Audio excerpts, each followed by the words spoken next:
గస్తీ నిషాన్ అనేది 1926లో నిజాం ప్రభుత్వం జారీ చేసిన ఒక ఆదేశం.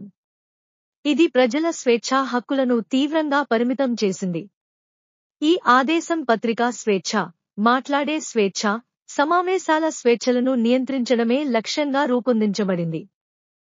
గస్తీ నిషాన్ ముఖ్యాంశాలు: 1. ప్రజలు సామాజిక లేదా రాజకీయ సమావేశాలు నిర్వహించాలంటే ప్రభుత్వ అనుమతి తప్పనిసరి.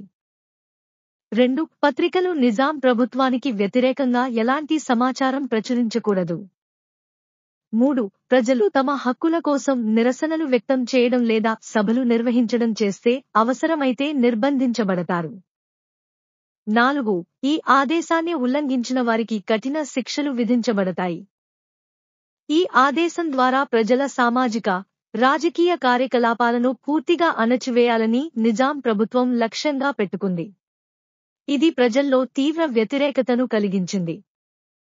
ఆంధ్ర మహాసభ చర్యలు: 1930లో జోగిపేటలో జరిగిన మొదటి ఆంధ్ర మహాసభ సమావేశంలో గస్తీ నిషాన్ను రద్దు చేయాలని తీర్మానం చేశారు. 1931లో దేవరకొండలో జరిగిన రెండవ సమావేశంలో కూడా ఇదే తీర్మానం కొనసాగించబడింది. ఈ ఆదేశం హిందూ, ముస్లింలు సహా అన్ని వర్గాలకు అభివృద్ధి నిరోధకంగా మారింది. గస్తీ నిషాన్, నిజాం నిరంకుశ ఆదేశాలను వ్యతిరేకిస్తూ ఈ ఆదేశం రద్దు కోసం ఆంధ్ర మహాసభ నేతలు అధికంగా ఉద్యమాలు నిర్వహించారు.